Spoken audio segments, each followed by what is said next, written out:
You pay attention to every person who walks past the elevator. You pay attention to every sound coming from the stairwell. You pay attention to the housekeeping cart 3 doors down that hasn't been touched in 2 hours. Something about it is bothering you. You radio the lead agent. He checks it. It's fine.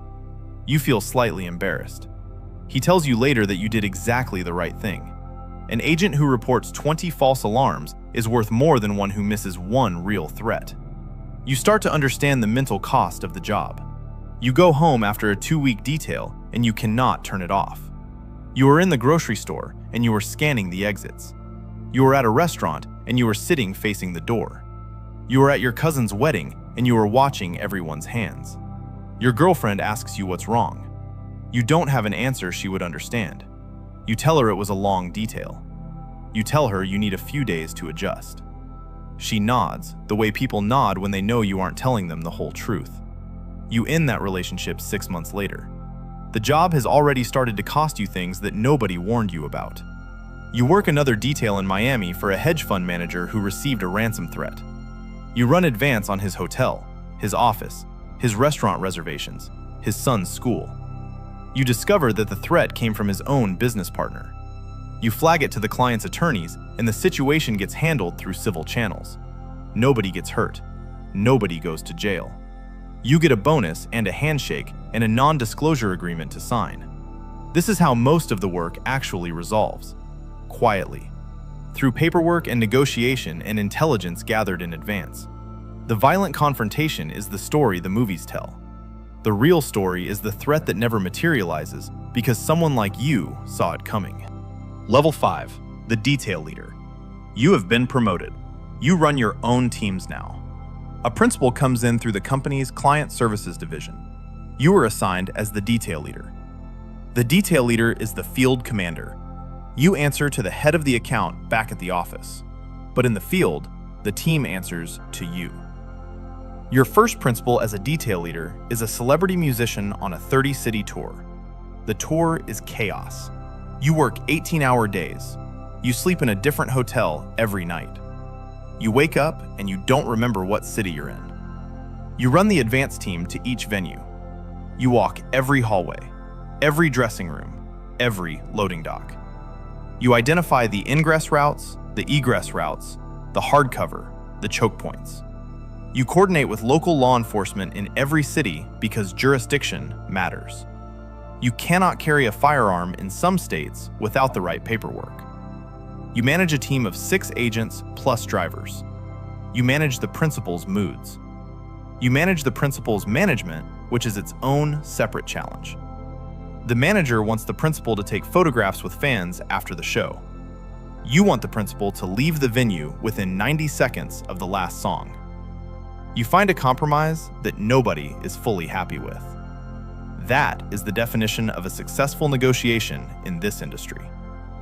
You handle an incident in Chicago. A man in the crowd throws a glass bottle at the stage. It hits the drummer's cymbal. The drummer is not injured. The crowd panics.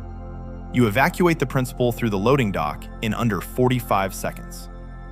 You are in the back of a Suburban doing 70 miles per hour through downtown Chicago. The crowd has not finished processing what happened. The principal is shaken.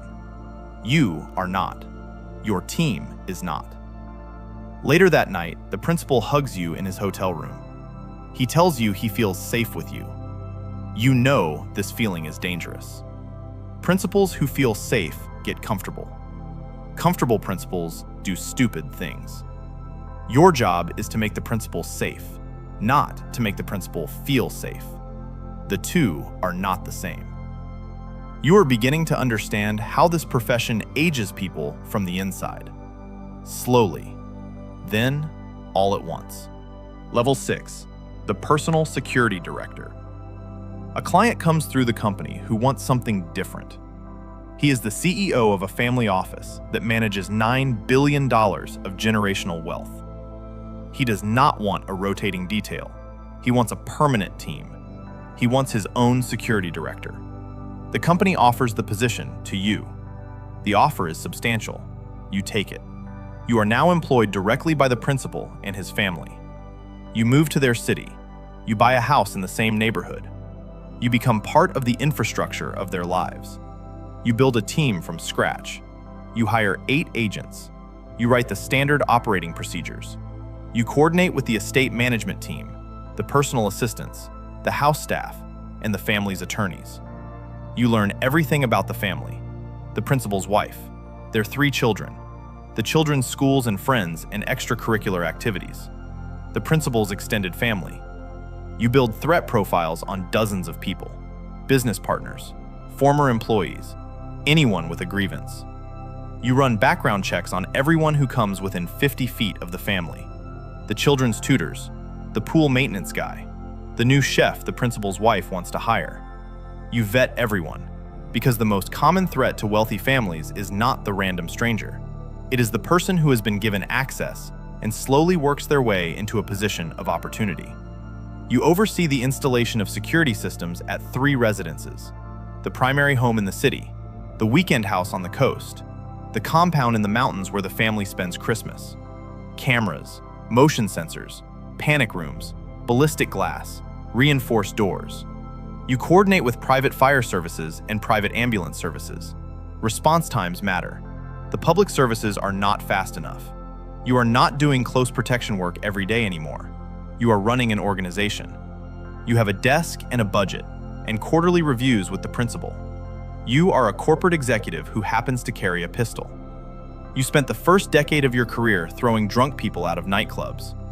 You take the principal's oldest son to his first day of high school. You check the classrooms. You check the routes. You check the other parents. You build a relationship with the head of school security and share information that he never requests in writing. The son is 14 years old. He does not understand yet why his life is different from his classmates' lives. He will understand eventually. Every child of wealth learns at some point that they are a potential target. The question is only whether they learn it gradually or all at once. You make sure it happens gradually. That is part of your job now too. You accompany the principal to a negotiation in Zurich. You coordinate with Swiss security firms who operate with a different professional culture than the Americans. They are more discreet. They are more measured. They are less impressed by your team's equipment and more interested in your team's discipline. You learn from them. You bring those lessons home and rewrite your own protocols. Level 7, the threat analyst and consultant. You've been with the family for 6 years. Your reputation in the industry has grown beyond any one client. Other wealthy families reach out. Other executives. A tech founder whose company went public last year finds his name on lists of potential targets. You start taking consulting work on the side with your principal's permission. You charge $800 an hour. You assess homes. You assess offices. You assess travel plans for families going abroad. You review existing security programs and identify the gaps. You write reports that are read by chief of staff types who have never thought about security as a discipline. You translate the language of threat into the language of business risk. That translation is the product you actually sell. Your reports have charts. Your reports have probability matrices. Your reports have line items for capital expenditure. Your reports have line items for ongoing operational costs. The clients take you seriously because you present like someone who understands their world. You have stopped looking like a bouncer. You wear bespoke suits now. You fly business class. You speak in the measured tones of a senior consultant. You have become fluent in a specific vocabulary.